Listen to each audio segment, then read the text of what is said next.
Hello বন্ধুরা, তো তোমরা সবাই কেমন আছো? আশা করি খুব ভালো আছো। তো আজকের পর্বে আমি তোমাদেরকে বলবো আমাদের আরাকু ভ্যালি আর বোরা কেভসের যেটা সাইট সিন পার্ট সেটা। এটা হলো আমাদের সকালবেলা ব্যালকনি থেকে যে ভিউটা দেখা যায় সেটা। ভীষণ সুন্দর ভিউ আমরা দেখতে পেয়েছি সকালবেলা, একদম পরিষ্কার ঝকঝকে আকাশে দারুণ সুন্দর পাহাড় দেখতে পাচ্ছি।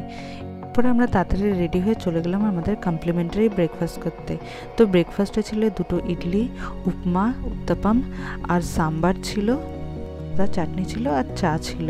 তো সাম্বার আর সাদা চাটনি আর চা তুমি যত খুশি নিতে পারো, বাকিগুলো সবই লিমিটেড। খাবারের টেস্ট বেশ ভালোই ছিল। ব্রেকফাস্ট করে আমরা একটুও দেরি না করে আমরা বেরিয়ে পড়লাম। আমরা এবার যাব আরাকু থেকে ভাইজ্যাগে বাই রোড গাড়ি করে সাইট সিন করতে করতে। প্রথম ভিউ পয়েন্ট যেখানে আমাদের দাঁড় করালো সেটা হলো কলিকোন্ডা ভিউ পয়েন্ট। এখান থেকে অসম্ভব সুন্দর ভিউ তোমরা দেখতে পাবে পুরো আরাকু ভ্যালিটার। আমাদের নেক্সট ভিউ পয়েন্ট ছিল কফি মিউজিয়াম, বাট আমরা সেখানে নামলেও আমরা ভেতরে ঢুকিনি, কারণ ওটা হেঁটে হেঁটে অনেক উপরে যেতে হতো, তো বাচ্চাকে নিয়ে যাওয়া একটু সমস্যা ছিল, তাই আমরা আবার ফিরে এসেছিলাম কফি মিউজিয়ামটা না দেখে। পরেরটা ছিল অনন্তগিরি ওয়াটারফলস। এই ওয়াটারফলসটাও ভীষণ সুন্দর, কিন্তু আমরা শুধু উপর থেকেই দেখেছি ওয়াটারফলসটা। প্রচুর লোকজন যারা একদম নিচে সিঁড়ি বেয়ে বেয়ে নামছে, তো সেখানে ওয়াটারফলসটা তারা দেখে আবার সিঁড়ি বেয়ে বেয়ে উপরে উঠতে হচ্ছে। যেহেতু প্রচুর সিঁড়ি আর বাচ্চাকে নিয়ে নামতে হতো, তো আমরা উপর থেকেই শুধু দর্শন করেছি। আমরা পৌঁছলাম বোরা কেভসে। তো টিকিট কেটে আমরা বোরা কেভসের মধ্যে ঢুকলাম। গাড়ি আমাদেরকে অনেকটা আগে ছেড়ে দেয়, তারপরে আমাদের অনেকটা হেঁটে যেতে হয় বোরা কেভসের দিকে, তারপরে টিকিট কেটে ভেতরে ঢুকতে হয়।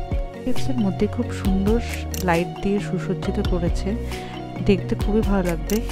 হেঁটে অনেকটা ভেতরে নিচে ঢুকতে হয়, তবে বাচ্চাকে নিয়ে যখন হেঁটে ঢুকবেন খুবই সাবধানে, কারণ নিচের দিকে চুনাপাথর দিয়ে যে উপর থেকে জল পড়ছে, তো সেখানে একটু সাবধানে হাঁটতে হয়। বোরা কেভসের মধ্যে বিভিন্ন রাস্তা বিভিন্ন দিকে চলে যাচ্ছে, একটা রাস্তা উপর দিকে চলে যাচ্ছে, একটা রাস্তা নিচের দিকে চলে যাচ্ছে, তবে এটার কোনো শেষ নেই।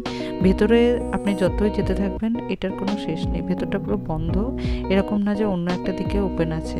তো আপনাকে দেখে আবার সেই রাস্তা দিয়ে ব্যাক করে ফিরে আসতে হবে, তো আপনি যত দূর যাবেন মনে রাখবেন আপনাকে তত দূরই আবার ফিরে আসতে হবে সেইভাবে। বোরা কেভসের মধ্যে কিন্তু বেশ অন্ধকার থাকে আর লোকজনের ভিড়ও থাকে, আর উপর দিকে অল্প অল্প লাইট থাকলেও যেহেতু উপর থেকে চুনাপাথর দিয়ে যে জল পড়ছে সেটার জন্য বেশ স্লিপারি হয়ে থাকে।